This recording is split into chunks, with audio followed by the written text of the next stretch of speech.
It was a Tuesday morning when Emily's phone buzzed.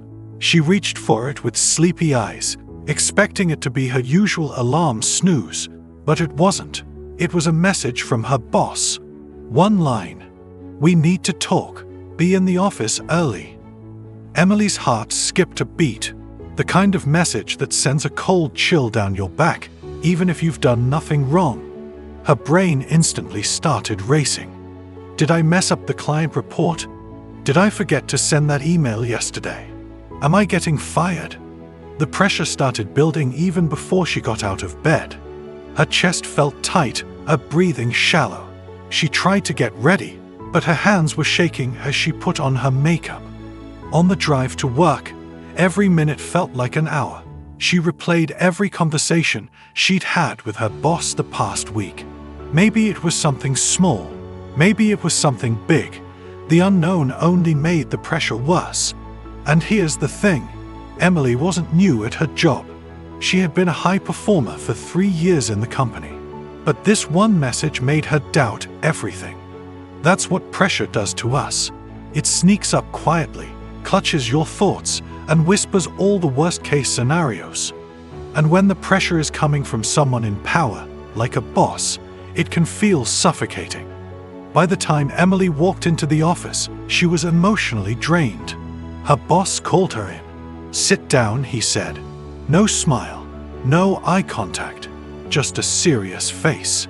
He pulled up a presentation on the screen. "We're giving this pitch to the client in 2 hours. I want you to present it." Boom. Not fired, not in trouble, but a last-minute task that could make or break a client relationship. And her boss, not the type who tolerated mistakes. She had 2 hours to prepare a 15-slide presentation she had never seen before and present it to a client worth millions. Every nerve in her body screamed panic. At that moment, Emily faced 2 choices. Let the pressure crush her. Find a way to stay calm under pressure and rise. She chose the second one, but it wasn't easy. Let's rewind a little bit. 2 years ago, Emily had a panic attack during a similar situation. Back then, she froze. She couldn't speak. Her hands got sweaty, her mind blank. She had to be removed from the meeting. That day taught her something.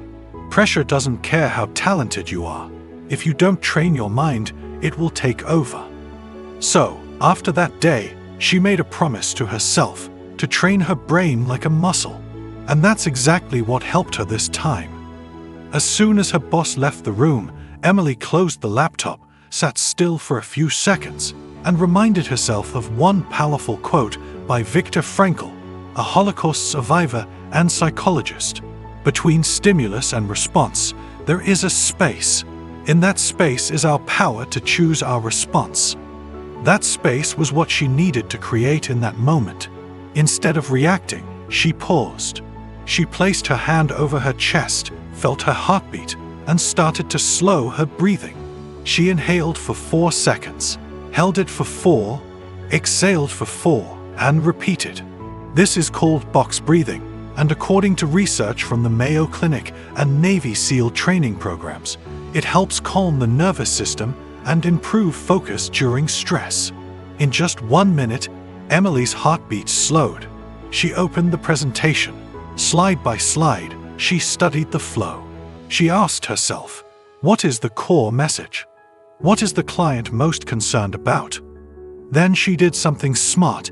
She simplified the slides, cut out jargon, added relatable examples, made the pitch human. 1 hour and 45 minutes later, she stood in front of the client. Her boss watched silently from the corner of the room. Was she nervous? Absolutely. But did she let that pressure take control? No. She spoke clearly, paused when needed, smiled when appropriate, and handled questions with calm. After the meeting, the client said, "You explained that better than we've ever heard it before." Her boss nodded, eyes still serious, but with a tiny smile. "Well done," he said. That day, Emily didn't just succeed in her job. She proved something bigger to herself. You don't have to wait for life to be less stressful. You just have to get better at handling it. Staying calm under pressure isn't about pretending you're not stressed. It's about recognizing the stress and then managing your response to it. Here are the core lessons Emily followed. Pause before you react. That tiny space between action and reaction gives you control. Breathe. Deep breathing isn't just calming, it's science-backed. It lowers cortisol, your stress hormone, and clears the mind. Focus on the task, not the emotion. Pressure becomes louder when we focus on how we feel instead of what needs to be done. Break it down. Big tasks under pressure feel impossible. Break them into small steps. Use empowering language. Instead of saying, "I can't do this," say, "Let's figure this out."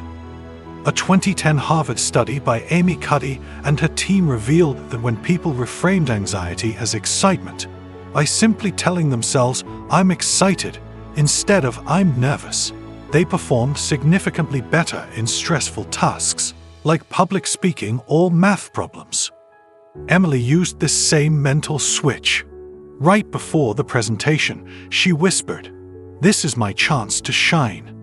Not, "I'm afraid of messing up." Not, "What if they hate it?" But, "This is my shot." That change in mindset made all the difference. We all face pressure, whether it's from a boss, a deadline, or even ourselves. What separates those who crumble from those who rise is how they respond. You see, pressure doesn't create weakness.